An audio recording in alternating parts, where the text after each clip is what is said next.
It was just after sunrise on a Wednesday in March 2025 when something incredible, something downright unbelievable, shook the world of Elon Musk, the man who's conquered space, redefined technology, and laughed in the face of impossibility.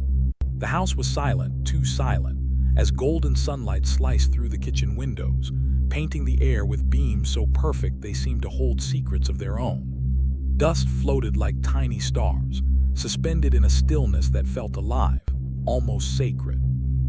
The low hum of machines, smart, sleek, and ever-present, whispered through the walls of a home that wasn't just a house but a living extension of Elon's genius. The stove knew when to heat, the blinds shifted with the sun, and the espresso machine purred to life before he even crossed the threshold. This was no ordinary morning, though. This was the morning everything changed. Elon sat at the kitchen table, lost in a world of his own making. His fingers tapped absently on a tablet glowing with SpaceX launch schematics, AI calibration notes, and half-written emails to world leaders. His mind raced through a schedule tighter than a rocket's trajectory. A 7:00 a.m. Zoom with engineers, an 8:30 briefing with government officials, a press consult about a lunar base concept that could redefine humanity's future. He'd skimmed it all before dawn, his eyes sharp, his focus unrelenting. Exhaustion wasn't a word in his vocabulary. He was a man who tamed the chaos of constant acceleration, a force of nature who didn't just ride the current but became it. The coffee sat waiting, untouched. He didn't notice. He didn't need to, until 6:42 a.m. when the soft patter of bare feet on tile snapped him out of his orbit. It was X, his 5-year-old son, stumbling into the room in pale blue pajamas, hair a wild mess, clutching a stuffed owl under one arm. The boy's sleepy, dazed face carried a weight Elon hadn't seen before. X stood there, rubbing his eyes, silent as a shadow, until he shuffled to the table and climbed into the chair beside his father. His little legs dangled, too short to touch the floor, and he set the owl down with a tenderness that seemed almost ceremonial. Elon reached out, ruffling his son's hair with a gentle, "Hey, buddy, you're up early." No answer, just silence. X stared at the table, brows furrowed, lost in something deep, something heavy. "You okay?" Elon asked, his voice softening. "Did you have a dream?" X nodded, eyes still down. Then in a whisper so faint it barely broke the air, he said it. "Daddy, I saw heaven." Elon froze. The words hit him like a shockwave, stopping the relentless engine of his mind dead in its tracks. "Heaven," he blinked, leaning back, unsure if he'd heard right. "Heaven," he repeated, testing the word as if it might dissolve. X looked up, his wide, calm eyes locking onto his father's. There was no childish glee, no playful spark, just a chilling certainty. "I saw it last night," he said. "I was flying, but not with wings." There was music without sound and a river that didn't go down, it went up into the sky. Elon stared, his rational brain scrambling for footing. This wasn't X's usual chatter about robots or magnets. This wasn't a game. This was something else, something that didn't fit. The boy's voice grew steadier, unnervingly clear. "There was a man," X continued, clutching the owl tighter. "He was shiny, but not like metal. He glowed. His face was fire and sky. He didn't talk with his mouth, but I heard him in my chest." Elon leaned forward, intrigue overtaking skepticism. "What did he say?" he asked, voice low. X paused, then whispered, "He asked me, 'What do you want to bring back?'" The kitchen, bathed in gentle morning light, suddenly felt heavier, thicker, as if the air itself held its breath.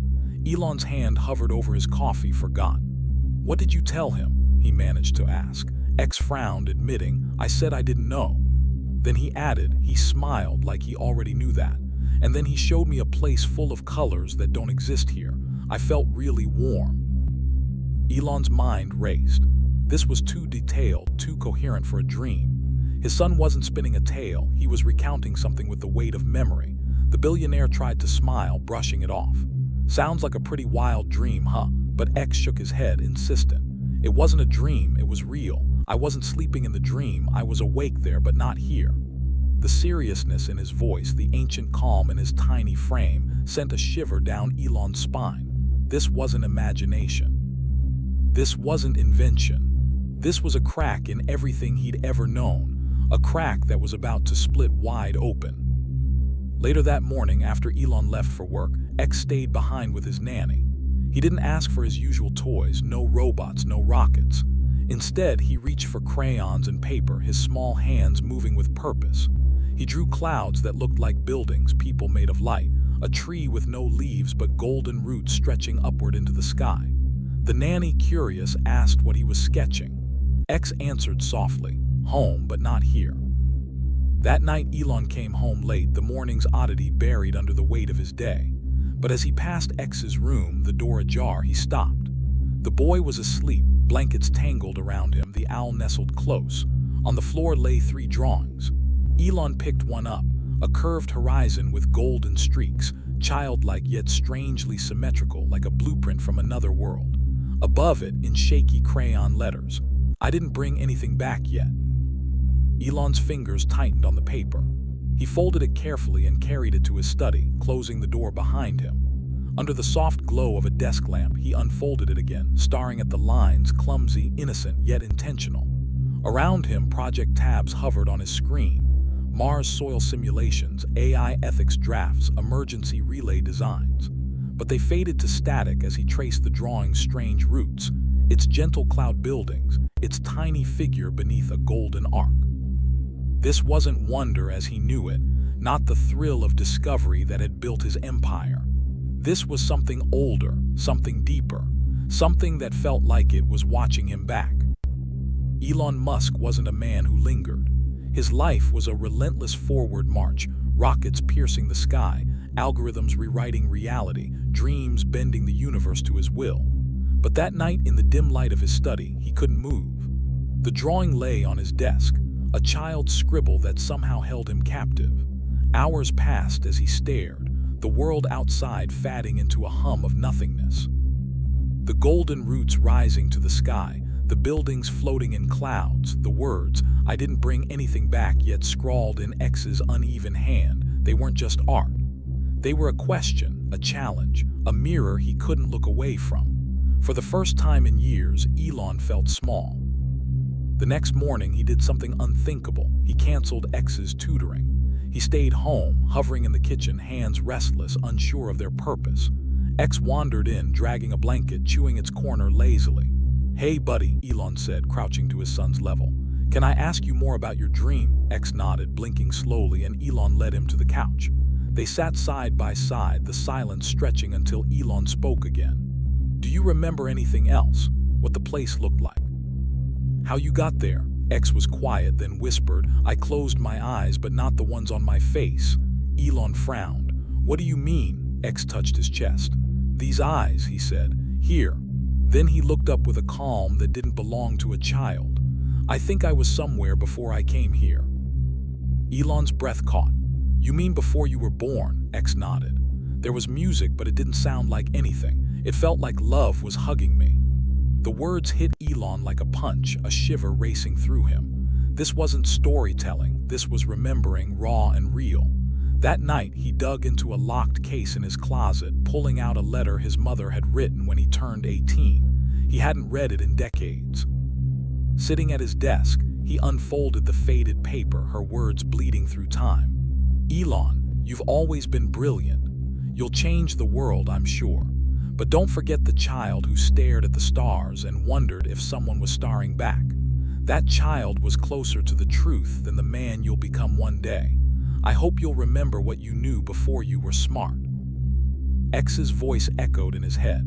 "I think I was somewhere before I came here."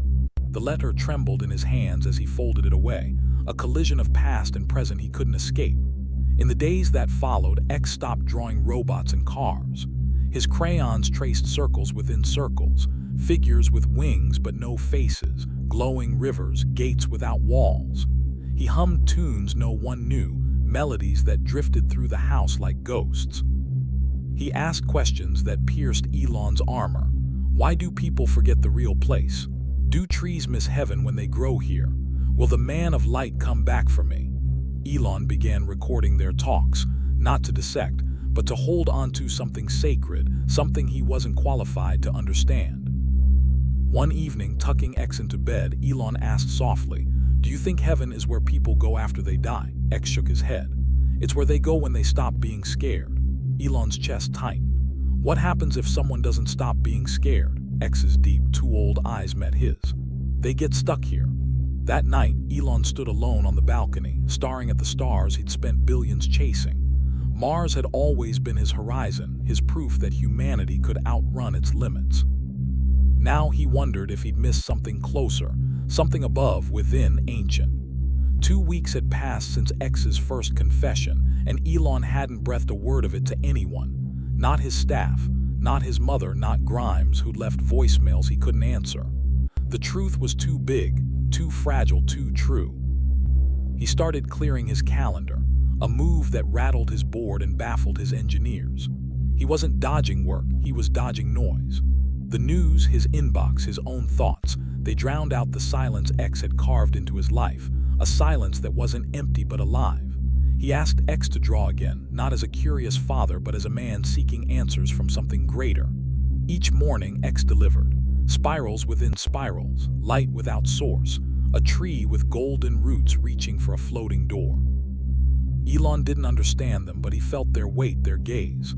One night he asked, "Can you draw the man you saw?" X nodded, grabbing crayons with quiet focus. 20 minutes later, he handed over a rough sketch. A tall figure, radiant, head ringed with colors like sound waves, no face, no feet. A white flame tearing through the paper where a heart should be. Above it, in shaky letters, "He was made of now." "What does that mean, buddy?" Elon asked, voice trembling. X shrugged. He wasn't yesterday or later, he was all at once. Elon sat beside him, overwhelmed. "Did he say anything again?" X nodded. "He told me the stars are windows, but we keep trying to live inside them." That night, Elon scoured astrophysics files, hunting for logic in the symbols. Nothing fit. So he opened a hidden journal, 2 entries locked away.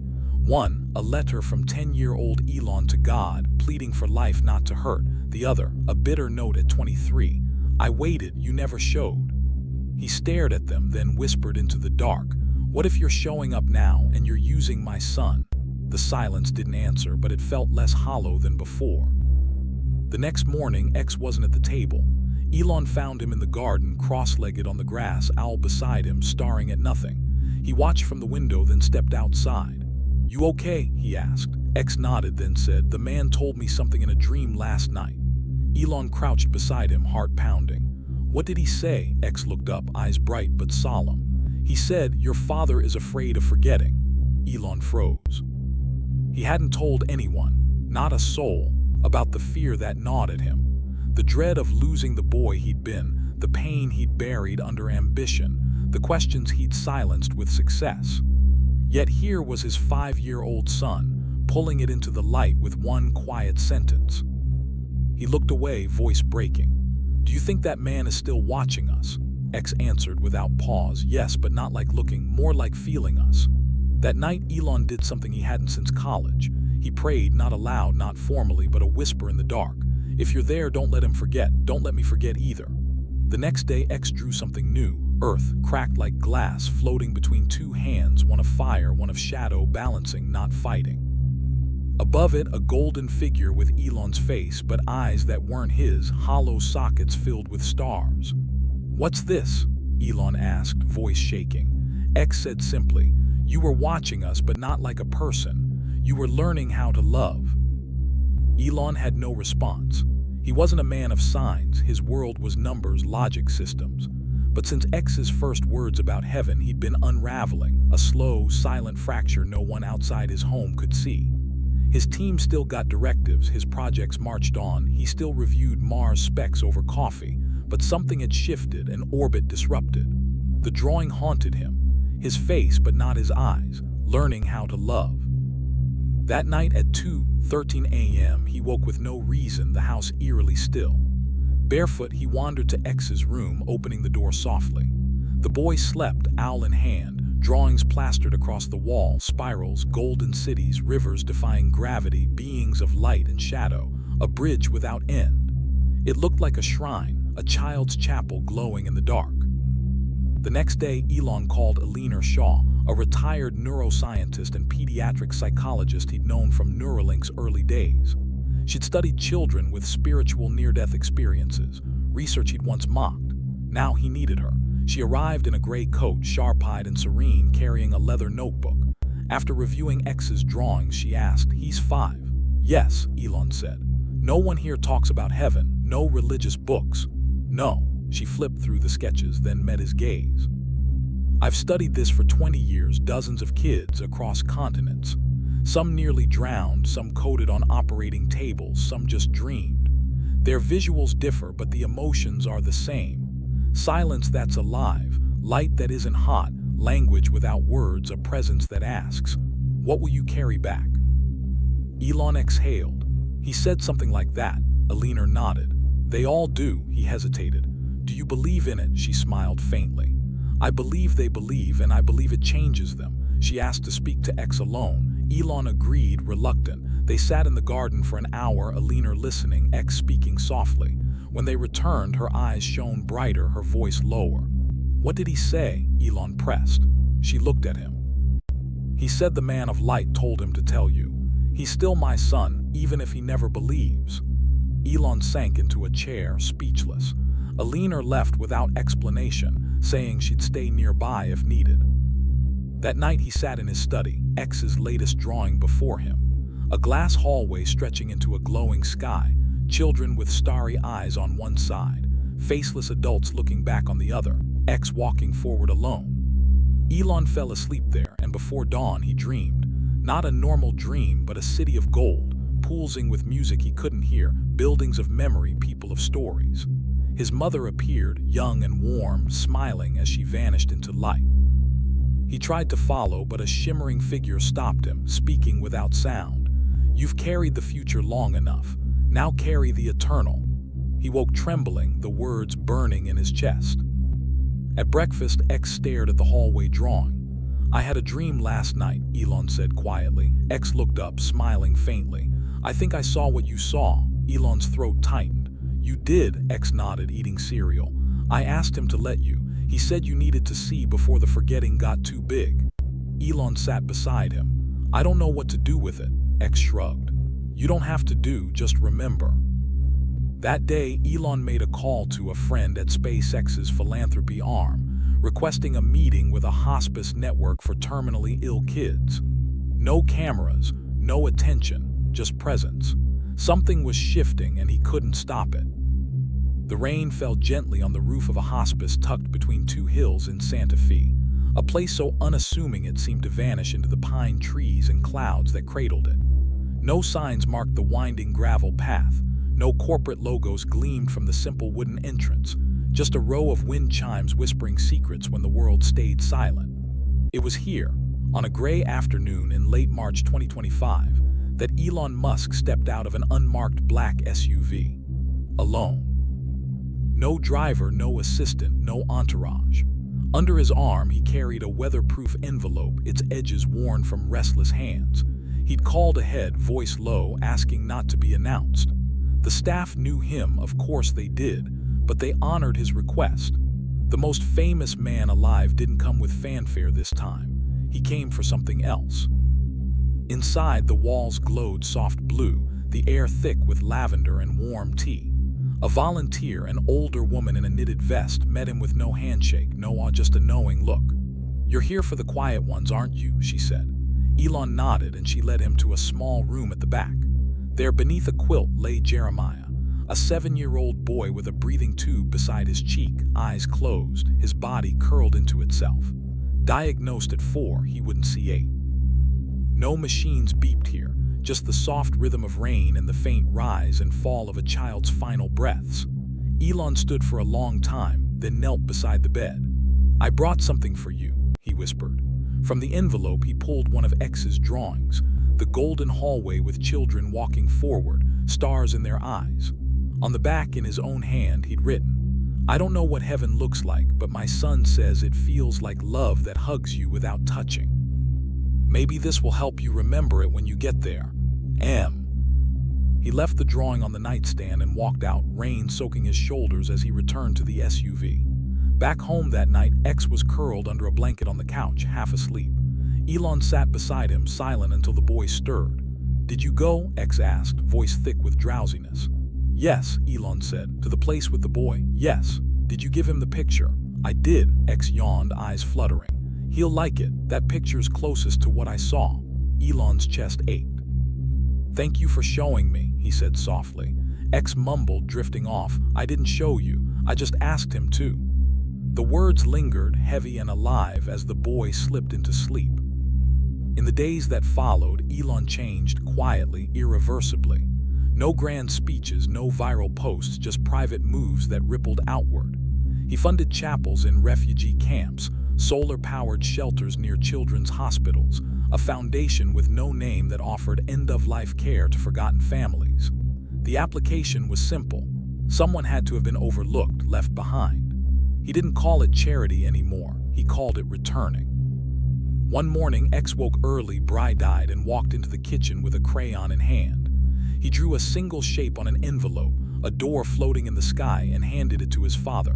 "What's this?" Elon asked. X smiled, a rare, full grin. "It's for you." Elon turned it over. Inside, nothing, just one word scrawled across the flap. "Remember." That word became a tether. Elon never forgot, not the dream of the golden city, not the rivers flowing upward, not the voice that asked a child what he'd bring back. He'd brought back wonder, mercy, and something he hadn't known he'd lost, love, but it wasn't over. The drawings kept coming, each one a shard of something bigger, something Elon couldn't name but felt in his bones. X's hands moved faster now, sketching bridges of light, figures with no shadows, skis that pulsed with unspoken words. The nanny stopped asking questions. She just watched, wide-eyed, as the boy filled pages with visions no 5-year-old should know. Elon collected them all, pinning them to a board in his study, a map of a place he'd never been but couldn't deny. One evening, as the sun dipped low, X sat on the floor, crayons scattered around him. "He came again last night," he said, not looking up. Elon knelt beside him. "The man of light," X nodded. "What did he say?" X paused, then whispered. "He said you're running out of time to choose." Elon's pulse quickened. "Choose what?" X looked up, eyes too deep, too clear. "What you're going to bring back." The words landed like a stone in still water, rippling through Elon's mind. He didn't sleep that night. Instead, he stood on the balcony, staring at the stars. Windows, X had called them. He'd spent his life trying to live in them, to conquer them. Now, he wondered if they'd been watching him all along, waiting for him to look through instead of up. The next day, he called Elena Shaw again. She arrived within hours, her gray coat damp from a sudden storm, her notebook untouched. "He's drawing more," Elon said, handing her a stack of sketches. She studied them, bridges without ends, rivers of gold, a figure with Elon's face but starry eyes. "He's consistent," she said, unnervingly so. Elon swallowed. He said, "I'm running out of time to choose what to bring back." Elena's gaze sharpened. "That's not a child's phrase." "I know," Elon said. "What does it mean?" She set the drawings down. "It means he's not just seeing, he's being sent, and you're part of it." Elon's hands clenched. "Part of what?" Elena didn't flinch. "Something bigger than your rockets, your AI, your Mars. Something that doesn't fit in your equations." She asked to see X again. They sat in the garden, rain tapping the leaves above them, X tracing shapes in the dirt with a stick. When they returned, Elena's face was pale. "He told me the man said you've been looking for him your whole life," she said. "You just didn't know his name." Elon's throat closed. "What's his name?" Elena shook her head. "He didn't say, but he said you'll know when you stop running." That night, Elon sat alone, X's drawings spread across his desk. He traced the lines, the door in the sky, the golden roots, his own face with eyes of stars. He wasn't running anymore. He was falling into something vast, something that terrified him, something that felt like home. Elon Musk hadn't dreamed in years, not like this. Not since he was a boy, staring at the South African sky, wondering if the stars held answers or just more questions. But that night, after Elena's words sank into him, sleep pulled him under, and he didn't just dream. He went somewhere. He stood in a city that glowed from within, its light soft but piercing, like it could see through him. The sky wasn't static, it pulsed, not with clouds but with waves of music he couldn't hear, only feel in his chest, his bones, his soul. Buildings rose around him, not made of steel or stone, but of memory, shimmering, alive, shifting with every step. He knew it instinctively, the way you know a truth before it's spoken. People moved through the streets, not walking but flowing, their forms radiating stories. He could read them without words, lives of joy, pain, longing, all woven into their light. He passed a figure who shone with warmth, her face familiar yet young, untouched by time. It was his mother, not as she was now, but as she'd been when he was 6, her smile a quiet promise. She said nothing, just turned and stepped into a doorway of light. Elon reached for her, desperate to follow, but something stopped him. A presence, tall and shimmering, no face, just intent. It reached out, not with hands, but with essence, and he heard it, not in sound, but in his core. You've carried the future long enough. Now carry the eternal. The words weren't a request. They were a command, a plea, a gift. He woke shaking, sweat soaking his shirt, the room dark except for the moon spilling through the window.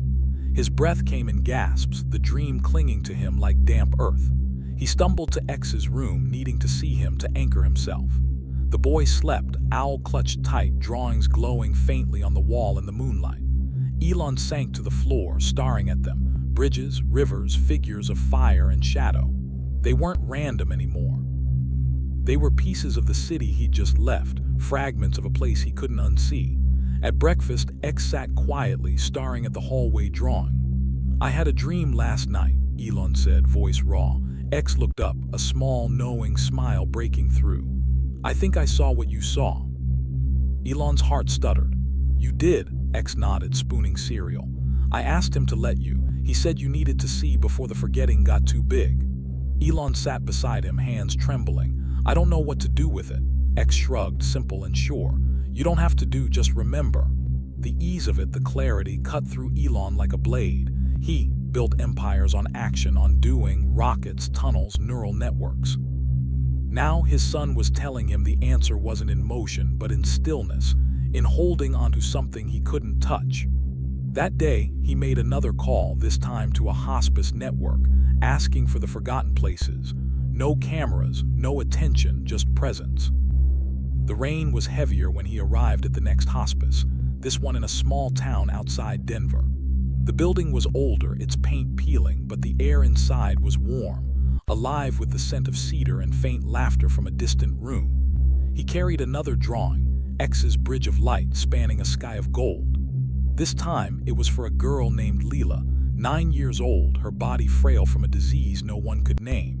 She was awake barely, her eyes fluttering as he knelt beside her.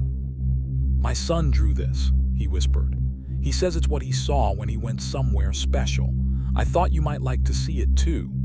He left it by her bed, her tiny hand brushing the paper as he stood. The nurse said later that Leela smiled for the first time in weeks before slipping away that night. Back home, X waited, sensing something without asking. Did she like it? He said, climbing into Elon's lap. I think so, Elon replied, voice thick. X nodded. Good, she's there now. The certainty in his son's words wasn't childish, it was ancient, unshakable.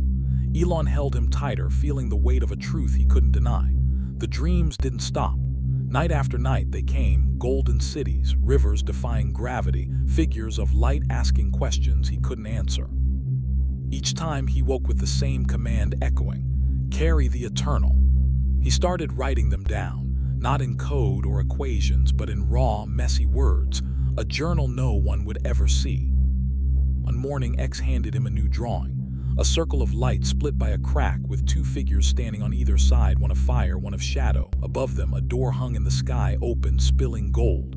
This is the last one, X said. Elon frowned. The last one, X nodded. He said, I'm done showing you, now it's your turn. Elon's stomach dropped. My turn for what? X smiled faintly. To bring something back. The weight of it crushed him, not because it was heavy, but because it was true. He'd spent his life reaching outward, upward, chasing the stars. Now, something was reaching back, and it wasn't letting go. Elon Musk stood at a crossroads he couldn't map, not with numbers, not with logic, not with the tools that had built his empire. It was April 2025, and the world outside buzzed on, oblivious to the quiet war raging within the walls of his home. His son's words, now it's your turn, hadn't left him since that morning. They followed him through sleepless nights, haunted his every step, whispered in the hum of his machines. X's drawings covered his study now, a gallery of the impossible. Golden cities, rivers flowing upward, bridges without ends, figures of light and shadow, doors in the sky. And that final sketch, the cracked circle, the open door, the unspoken command to choose.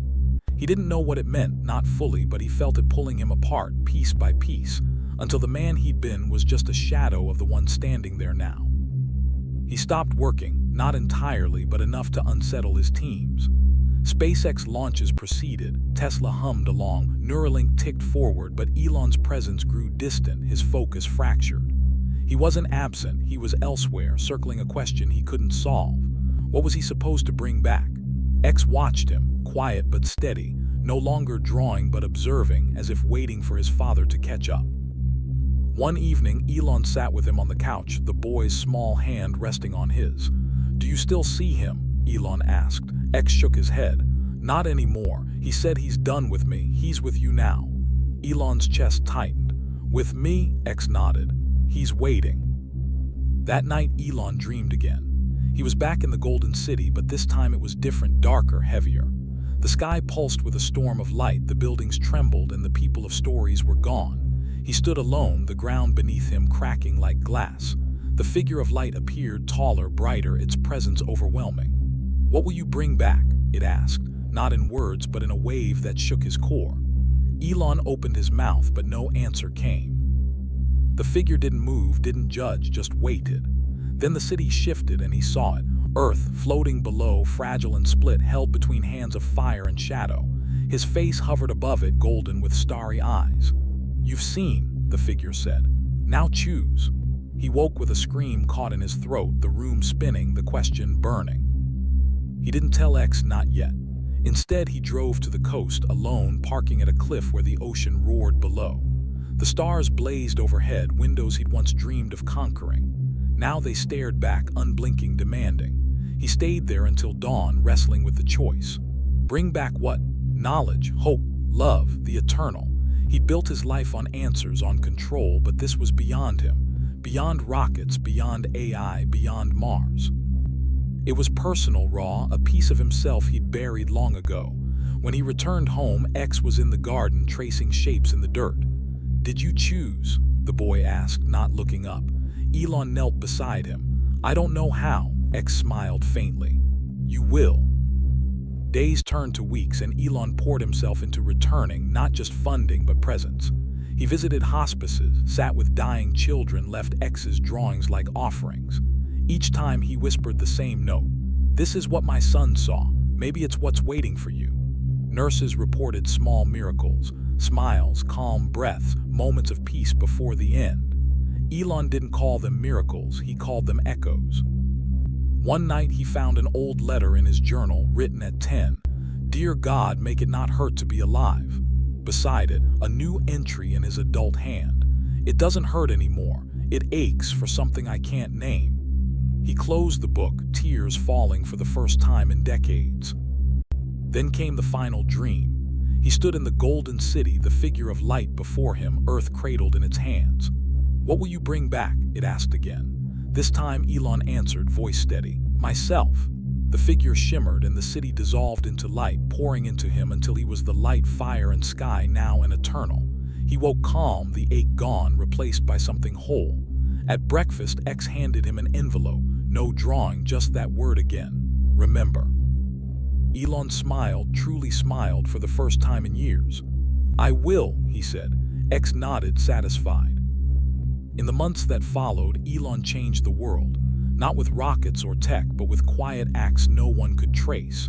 He built libraries in forgotten towns, funded art for kids with no future, sat with the dying until their last breath. He didn't speak of heaven, didn't preach. He just returned, over and over, carrying the eternal in every step. X grew older, his visions fading, but his eyes never lost that depth, that knowing. One night, years later, Elon stood on the balcony, stars above, and whispered, "Thank you," to a presence he finally understood. The silence answered, warm and alive, and he knew he'd brought back what mattered most. Not just love, not just wonder, but the piece of himself that had always been waiting. If you enjoyed this story, check out another video with an even more amazing tale. There's always something exciting waiting for you on our channel. And don't forget, more wonderful stories are coming soon. Hit the subscribe button so you won't miss out on any of our upcoming adventures.